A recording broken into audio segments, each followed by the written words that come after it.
মানে আজি সদৌ অসম কৰ্মচাৰী পৰিষদৰ উদ্যোগত পুৰণি পেঞ্চন ব্যৱস্থা কি ধৰণে প্ৰৱৰ্তন কৰিব পৰা যায় সেই বিষয়ে এখনে ৰাজ্যিক অভিৱৰ্তন অনুষ্ঠিত কৰা হৈছে।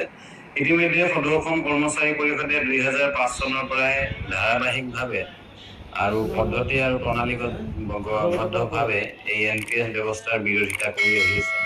আৰু যি NPS ব্যৱস্থাৰ জৰিয়তে কৰ্মচাৰীসকলৰ অৱসৰকালীন জীৱনৰ নিশ্চয়তা নাই। আৰু আমি সদৌ অসম কৰ্মচাৰী পৰিষদে বিচাৰিছো যে NPS ব্যৱস্থা বাতিল হয়, পুৰণি যি পেঞ্চন ব্যৱস্থা ওল্ড পেঞ্চন যি ব্যৱস্থা এই ব্যৱস্থা প্ৰৱৰ্তন হ'ব লাগে আৰু কৰ্মচাৰীসকলৰ অৱসৰকালীন জীৱনৰ নিৰাপত্তা সুনিশ্চিত হ'ব লাগে। ইতিমধ্যে সদৌ অসম কৰ্মচাৰী পৰিষদৰ বিগত সময়ত যি লখিমপুৰ অধিৱেশন আছিল, লখিমপুৰ অধিৱেশনৰ প্ৰতিনিধি সভাত এটা সিদ্ধান্ত হৈছিল যে ৰাজ্যিক পৰ্যায়ৰ এখনে অভিৱৰ্তন অনুষ্ঠিত কৰিব লাগে যে NPS ব্যৱস্থা বাতিল কৰি OPS ব্যৱস্থা কি ধৰণে প্ৰৱৰ্তন কৰিব পৰা যায়, চৰকাৰৰ ওচৰত কি ব্যৱস্থাৰে কি প্ৰণালীবদ্ধ সংগ্ৰামৰ জৰিয়তে হেঁচা প্ৰয়োগ কৰিব পৰা যায় তাৰ বাবে অভিমত লৈ সিদ্ধান্ত গ্ৰহণ কৰাৰ উদ্দেশ্যে আজিৰ এই ৰাজ্যিক পৰ্যায়ৰ অভিৱৰ্তনখন আয়োজন কৰা হৈছে। ইতিমধ্যে সদৌ অসম কৰ্মচাৰী পৰিষদৰ অন্তৰ্গত বিভিন্ন জিলা সমিতিৰ সন্মানীয় সভাপতি সম্পাদক প্ৰতিনিধিসকল আহিছে।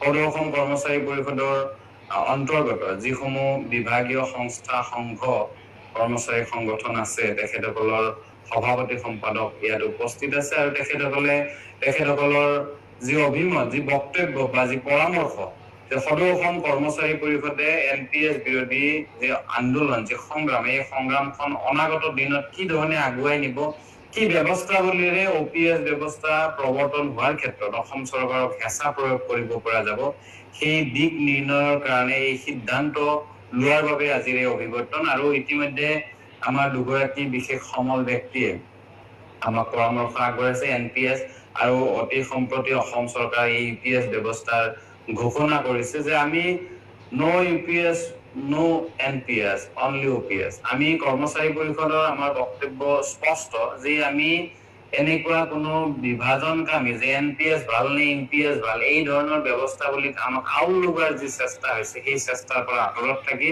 অনাগত দিনত অকল OPSৰ জৰিয়তেহে শিক্ষক কৰ্মচাৰীসকলৰ অৱসৰকালীন জীৱনৰ নিৰাপত্তা সুনিশ্চিত হ'ব এই কথাটোত আমি স্পষ্ট। বিগত সময়তো আছিলো, আজিও আছো আৰু অনাগত দিনত নিশ্চিতভাৱে সমগ্ৰ অসমৰ যি NPS বিৰোধী যিসমূহ সংগঠন আছে বা NPS বিৰোধী যিসমূহ শক্তি আছে এই সমগ্ৰ শক্তিক একত্ৰিত কৰি সদৌ অসম কৰ্মচাৰী পৰিষদৰ নেতৃত্বত OPS ব্যৱস্থা বাহালৰ হকে সংগ্ৰাম তীব্ৰতৰ হ'ব। আজিৰ এই ৰাজ্যিক অভিৱৰ্তনে সেই মত পোষণ কৰিছে। নিশ্চিতভাৱে পাৰ্থক্যটো যথেষ্টখিনি আছে। OPS হ'ল এটা যে মই আজি ৰিটায়াৰমেণ্টৰ যোৱাৰ লগে লগে মই আমৃত্যু মোৰ যিটো পেঞ্চন এইটো পেঞ্চনটো এটা চিকিউৰ ব্যৱস্থাত আছে, নিশ্চিতভাৱে যে মই এইখিনি পেঞ্চন পাম আৰু বয়স হৈ যোৱাৰ লগে লগে সেই পেঞ্চন আজি যেনেকে পে ৰিভাইজ হয়, পে ৰিভাইজ হোৱাৰ লগে লগে পেঞ্চনৰ এনহেন্স হয়, পেঞ্চনৰ ৰিভাইজ হয়। কিন্তু এই NPS ব্যৱস্থাত আমি যি কন্ট্ৰিবিউচন দিম আমাৰ কন্ট্ৰিবিউচনটোৱে বজাৰত খটুৱাই সেই বজাৰত সুতৰ পইচাৰে আমাক দিয়ে এই ধৰণৰ ব্যৱস্থা যিটো এটা অনিশ্চয়তা আছে। আৰু NPS UPS একেটাই, যাতে আচলতে এই ধৰণৰ কথা হৈছে যে আজি আপুনি সুধিছে যে NPS আৰু UPSৰ মাজত ডিফাৰেন্স কি, কোনো ডিফাৰেন্স নাই। আমি NPSও নিবিচাৰো UPSও নিবিচাৰো, আমি OPS বিচাৰো। আৰু এই ধৰণৰ ব্যৱস্থাৱলীও বিভিন্ন সময়ত প্ৰতিপন্ন কৰাৰ চেষ্টা কৰা হৈছে যে NPS ব্যৱস্থা দীঘলীয়া চাকৰিকাল থকা কৰ্মচাৰীৰ কাৰণে ভাল। আৰু যদি সেই ধৰণৰ ব্যৱস্থাই আছে আজিৰ তাৰিখত সকলো ধৰণৰ ভাল ব্যৱস্থা বা ভাল সুবিধা আমাৰ সন্মানীয় জনপ্ৰতিনিধিসকলে এভেইল কৰে, গতিকে যদি UPS ব্যৱস্থা ভাল আমাৰ MP MLA সকলে আগতে লৈ দেখুৱাওক, আদৰ্শ দেখুৱাওক, হয় নহয়? আজি এগৰাকী বিধানসভাৰ সদস্য 5 বছৰৰ কাৰণে হয় তেখেতে আমৃত্যুৰ সুন্দৰ পেঞ্চন পায়, তেখেতৰ অবৰ্তমানত তেখেতৰ পৰিয়ালে সুন্দৰ পেঞ্চন পায়, যিটো 30 বছৰ 35 বছৰ বা 40 বছৰ ৰাইজক সেৱা on behalf of state government ৰাইজক সেৱা কৰাৰ বিনিময়ত আমি আচলতে যিটো পেঞ্চনৰ অধিকাৰী হওঁ সেই অধিকাৰৰ পৰা আমাক বঞ্চিত কৰা হৈছে। গতিকে আমি NPS UPS ভাল বেয়া এইটো জানিবও নোখোজো আৰু নেলাগে, আমাক OPS লাগে আৰু সেই কথাটো আৰু সেই দাবীটোতে আমি অটল হৈ আছো। আৰু অনাগত দিনত অসম চৰকাৰৰ অধীনস্থ সকলো শিক্ষক কৰ্মচাৰীৰ NPS বিৰোধী যিসমূহ সংগঠন আছে বা যিসমূহ শক্তি আছে সেই সমগ্ৰ শক্তিক একত্ৰিত কৰি অনাগত দিনত NPS বিৰোধী সংগ্ৰাম সদৌ অসম কৰ্মচাৰী পৰিষদে অগ্ৰসৰ হ'ব।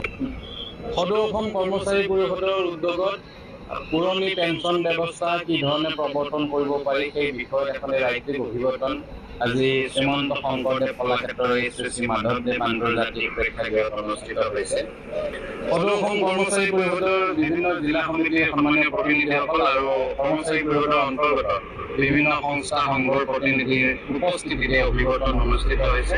আৰু এই অভিৱৰ্তনৰ লক্ষ্য আৰু উদ্দেশ্য এটাই যে 2005 চনত NPS ব্যৱস্থা প্ৰৱৰ্তন হোৱাৰ পৰাই সদৌ অসম কৰ্মচাৰী পৰিষদে এই ব্যৱস্থাৰ বিৰোধ কৰি আহিছে আৰু পৰ্যায়ক্ৰমে প্ৰণালীবদ্ধভাৱে এই ব্যৱস্থাবোৰ বিৰোধিতা কৰি আহিছে। আৰু আমি দেখিছো যে 2005 চনত NPS বেয়া আমি অনুভৱ কৰিছিলো, কিন্তু NPSৰ যি ভয়াৱহতা বা ভয়াৱহ দিশ পৰৱৰ্তী সময়ত যেতিয়া আমাৰ শিক্ষক কৰ্মচাৰীসকল অৱসৰ হৈছে তেতিয়া আমাৰ উপলব্ধি বেছিকৈ হৈছে। আৰু যি ব্যৱস্থাই আমাক সন্তুষ্ট কৰিব পৰা নাই আৰু যি ব্যৱস্থাৱলীৰ জৰিয়তে শিক্ষক কৰ্মচাৰীসকলৰ অৱসৰকালীন জীৱনৰ নিৰাপত্তা সুনিশ্চিত নহয়। আমি বিচাৰিছো যে অসম চৰকাৰৰ অধীনস্থ এগৰাকী শিক্ষকে বা এগৰাকী কৰ্মচাৰীয়ে 20, 25, 30, 35, 40 বছৰলৈকে সেৱা আগবঢ়াই চৰকাৰৰ হকে ৰাইজলৈ, আৰু সেই কৰ্মচাৰীগৰাকীয়ে 60 বছৰ পিছত মৰাৰ আগলৈকে তেখেতৰ জীৱনৰ নিশ্চয়তা নাই। তেখেতে ভালকে দৰৱ খাব নোৱাৰে, ভাত পানী খোৱাটো পিছৰ কথা।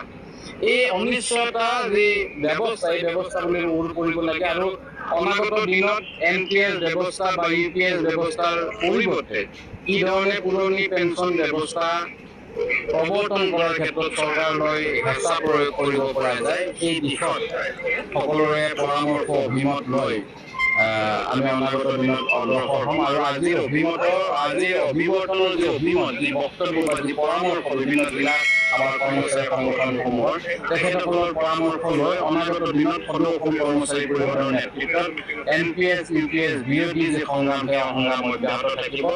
আমাৰ স্থিতি স্পষ্ট যে আমি NPS UPS একো এটাই নালাগে, আমাক পুৰণি পেঞ্চন ব্যৱস্থা লাগে আৰু যিটো ব্যৱস্থাৰ জৰিয়তে শিক্ষক কৰ্মচাৰীসকলৰ অৱসৰকালীন জীৱনৰ নিৰাপত্তা সুনিশ্চিত হ'ব সেই লৈ আজি এই অভিৱৰ্তন। আৰু আমি আশাবাদী এই ধৰণৰ ব্যৱস্থাৱলীৰ জৰিয়তে আমি কৰ্মচাৰী আমাৰ কিছু ৰেষ্ট্ৰিকশ্যন আছে বা আমি সাংবিধানিক গণ্ডিত চৰকাৰৰ নীতি নিয়ম বা চৰকাৰী গণ্ডিত থাকি আমাৰ সংগ্ৰাম অব্যাহত থাকিব।